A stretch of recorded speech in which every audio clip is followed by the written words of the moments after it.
Now we start with the third equation of motion. We have already discussed about the first as well as second equation of motion.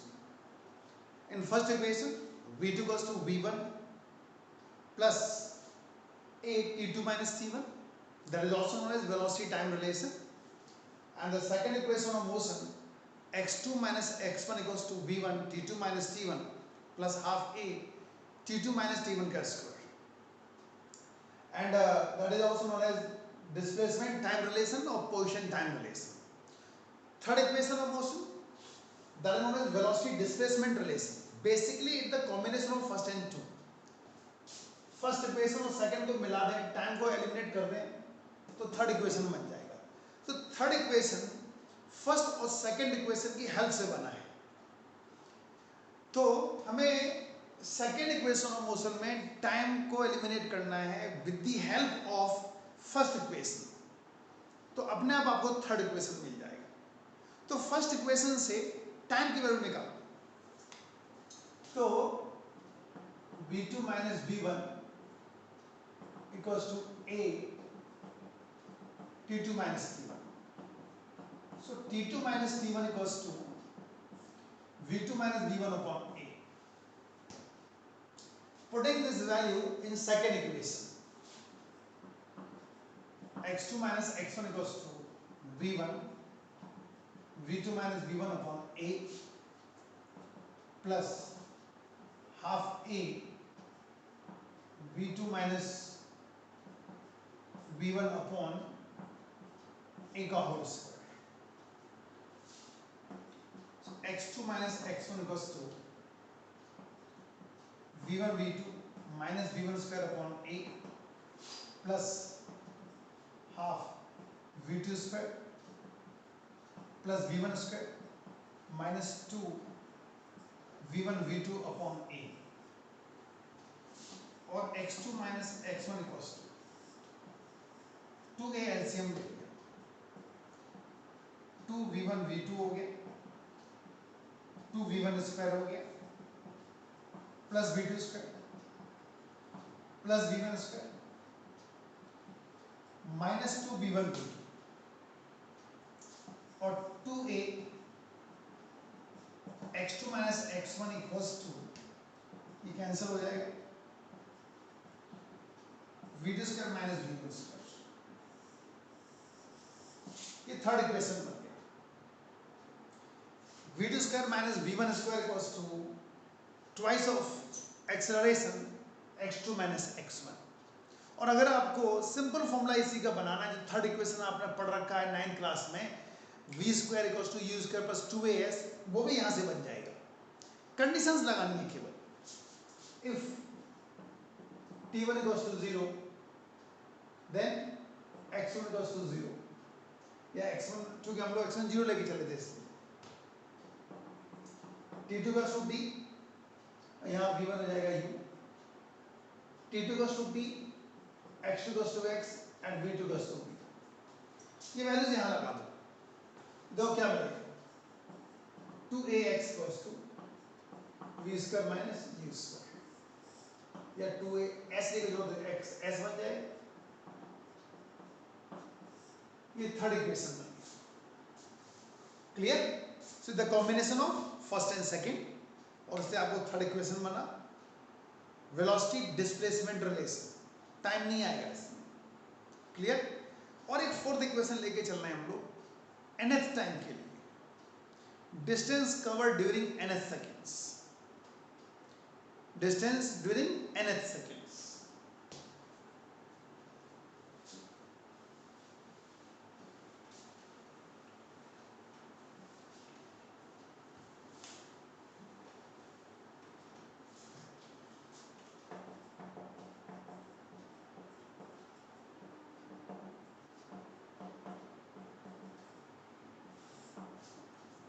nth second, particular second में कितना distance cover हुई ये calculate करें. Suppose we want to calculate distance covered by body in fifth second. अगर मैं fifth second में distance covered निकालना है तो क्या करेंगे, पहले 5 सेकेंड की डिस्टेंस निकालेंगे, फिर 4 की निकालेंगे, दोनों को सब्ट्रैक्ट कर देंगे तो जो आएगा वो 5वें सेकंड का आ जाएगा। मतलब S5 equals to S5 minus S4। ये मतलब हुआ इसका। पहले 5 सेकंड में कितना कवर की वो निकालो, 4 सेकंड में कितना हुई वो निकालो, सब्ट्रैक्ट कर दो अगर तो 5वें सेकंड की डिस्टेंस निकल जाएगी। वो लिखा है। अगर हमें SNF करना है क्या लिखेंगे? SN माइनस SN-1 हो जाएगा। और जो फॉर्मूला आपने पढ़ रखा है S equals to UT plus half AT square, वो ST के लिए था। अगर हमें SN लिखना है तो UN plus half A N square बन जाएगा। अगर हमें N-1 करना है तो ये फॉर्मूला बन जाएगा। क्लियर? अब ये वैल्यू तो इसको सेकंड मान लिया, इसको थर्ड मान लिया, इसको फर्स्ट मान लिया। फर्स्ट वैल्यू तो SNF equals to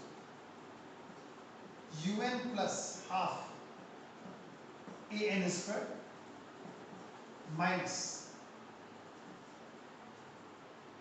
U N-1 plus half A N-1 का स्क्वायर। और SNF equals to UN plus half AN square minus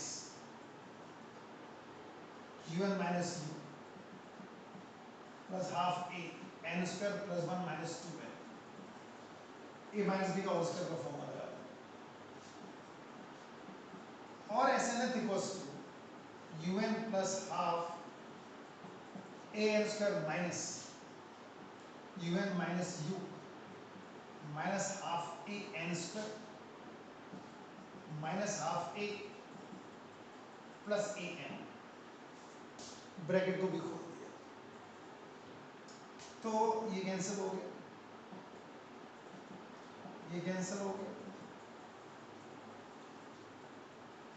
UN plus half AN square minus UN minus minus यहाँ plus हो जाएगा ये, और बाकी cancel. तो SNF equals U plus AN minus half A आएगा। इसको और सिंप्लीफाई करते हैं। SNF U plus half A common ले लिया, क्या मिलेगा? 2N minus 1। SNF equals to U plus half A 2N minus 1 एक फॉर्मूला आपको मिल गया। अगर हमें एक पर्टिकुलर सेकंड में डिस्टेंस कैलकुलेट करनी है तो ये फॉर्मूला लगेगा SNF equals to U plus half A 2N minus 1। Clear? अब न्यूमेरिकल्स देखो, के ऊपर न्यूमेरिकल्स लेके चल रहे हैं, थर्ड इक्वेशन के ऊपर भी और nth सेकंड के लिए। देखो न्यूमेरिकल तो स्टेटमेंट जानो।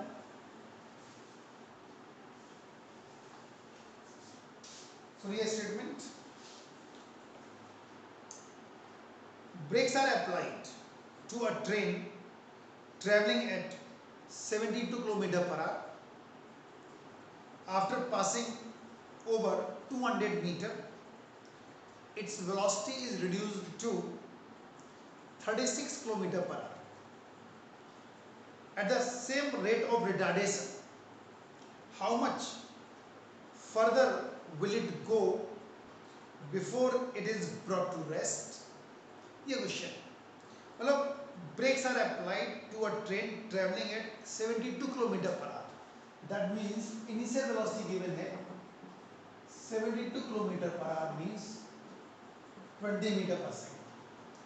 After covering a distance of 200 meter,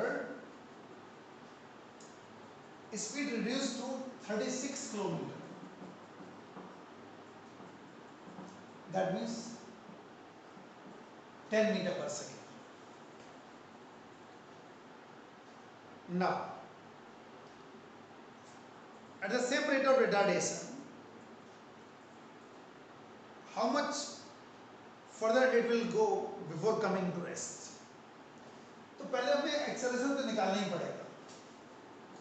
v square equals to u square plus 2as.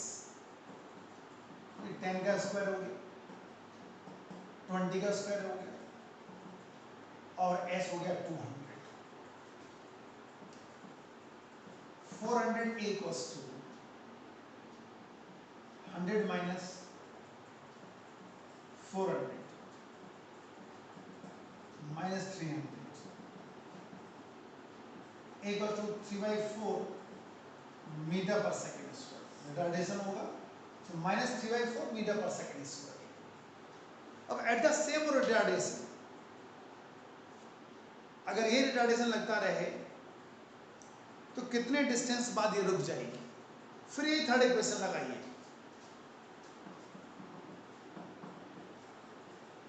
अब यहाँ v क्या हो जाएगा 0 और u कितना हो जाएगा.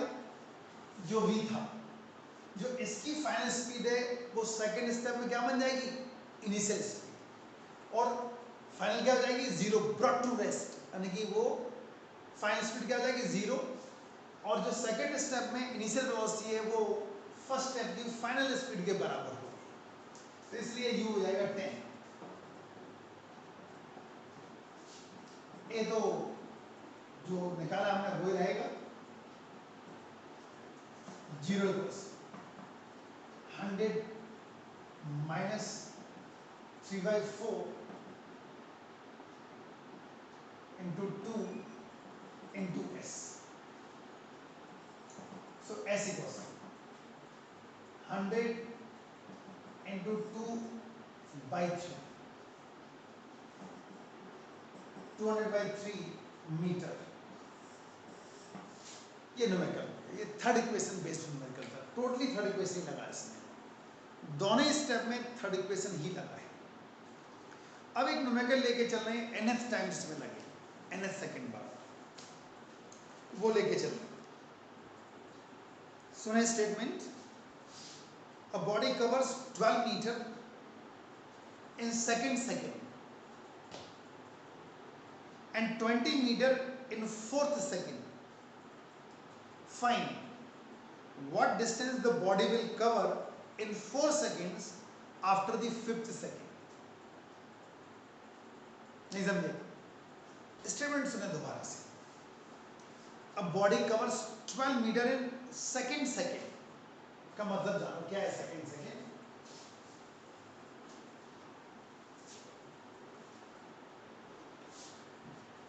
12 मीटर s दिया हुआ है 12 मीटर और टाइम दिया है सेकंड. ये मतलब हुआ इसका. And 20 metre in fourth second.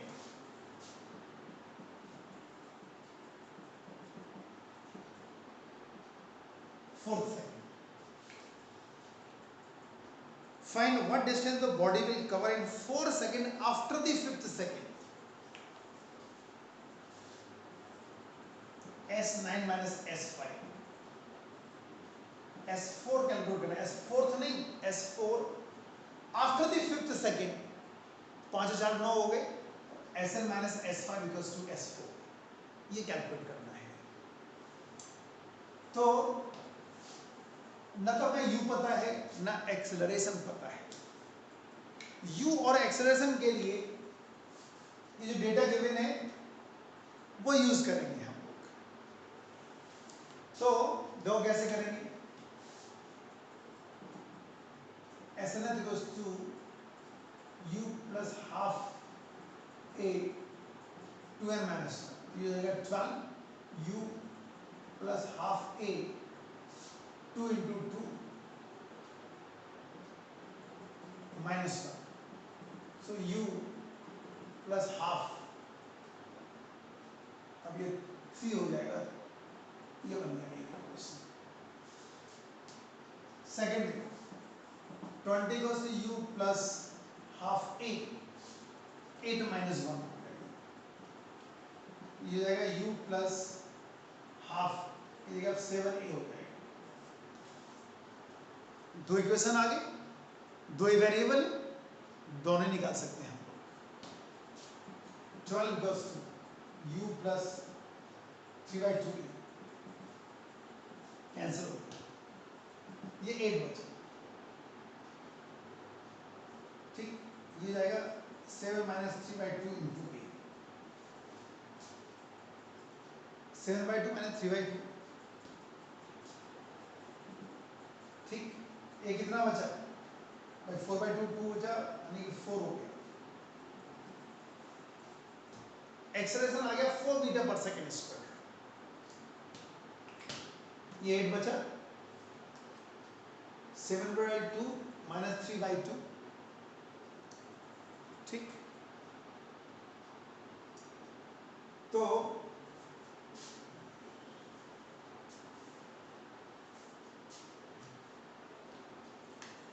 Clear? देखो दोबारा से 7/2 माइनस 3/2,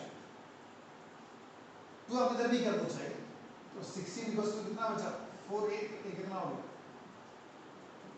ऐसे कर लो। क्लियर? नाउ तो एक्सेलरेशन आ गया, अब क्या निकालना है? u कैलकुलेट करना है। तो फर्स्ट इक्वेशन लगाओ, यहां पे लगा दो। 12 equals u plus 3/2 into a, 4 हो गया। ठीक, u प्लस 6 u आ गया, a आ गया। अब मैं S9 और S5 कैलकुलेट करना है। S9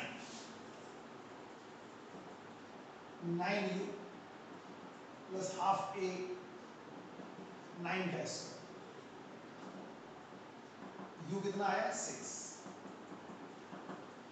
a 4, 9 का स्क्वायर 81।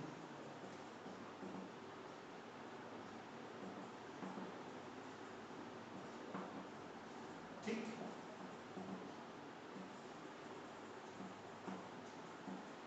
ये S9 आ गया। अब S5 कैलकुलेट करना,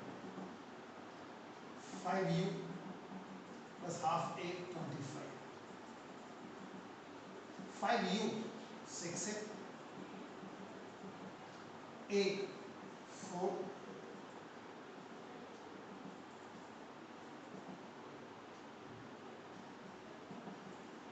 एटीन मीटर। अब इसमें लगा S4 S9 कितना आया? 216 माइनस 8,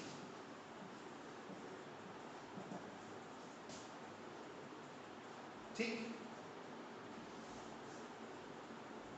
क्लियर? ये S5 आ गया 80, ये आ गया 216। अब ये वैल्यू यहाँ लगा, सॉल्व करो कितना बचा? 6 आ गया ये और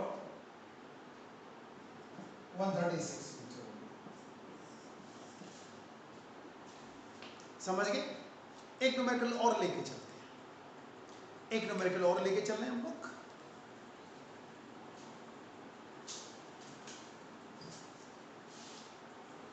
और स्टेटमेंट ये है, a stone is dropped from the top of a cliff and is found to travel 44.1 meter in the last second before it reaches the ground. Find the height of the hill, height of the cliff.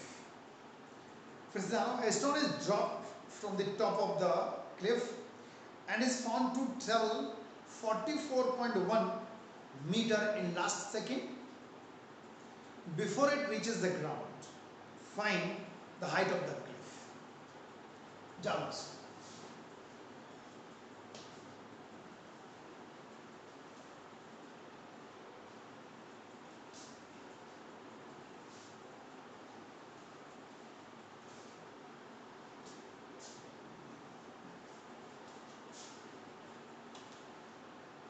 Stone is dropped, यानी कि you क्या हो गया? 0। और last second में जो distance cover हो रही है 44.1 metre. last second before it reaches the ground. Find the height of the cliff. H calculate कर.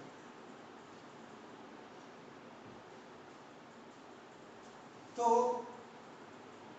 S equals to SNF equals to U plus half A 2n minus 1.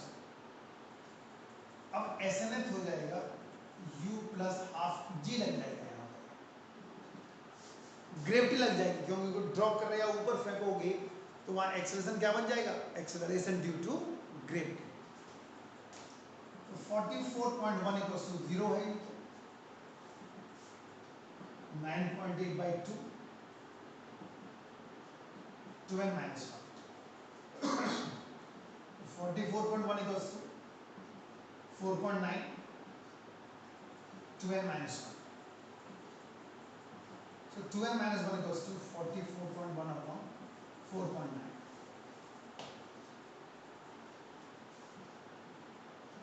और 2n minus 1 अगर हम इसको solve करेंगे तो ये 9 times है. 2n बन जाएगा 10 तो n हो जाएगा 5 सेकंड. 5 सेकंड तक इसका मतलब स्टोन एयर में रहा. पहले ये फॉर्मूला लगाया. अब अगर मैं हाइट निकालनी है बिल्डिंग की या क्लिफ की तो अब सिंपल इक्वेशन लगा दो 5 सेकंड वाला. ut plus half gt square वाला. ड्रॉप हो रहा है 0 हो. 9.8 into 25 4.9 into 25 122.5 metre. 122.5 metre. Clear? तो ये जो न्यूमेरिकल्स हमने करे यहाँ पे डिस्कस वो थर्ड इक्वेशन और एक nth टाइम वाले के लिए थे. और नेक्स्ट वीडियो हम लोग लेके चलेंगे graphical method. Means again we want to find out all three equations.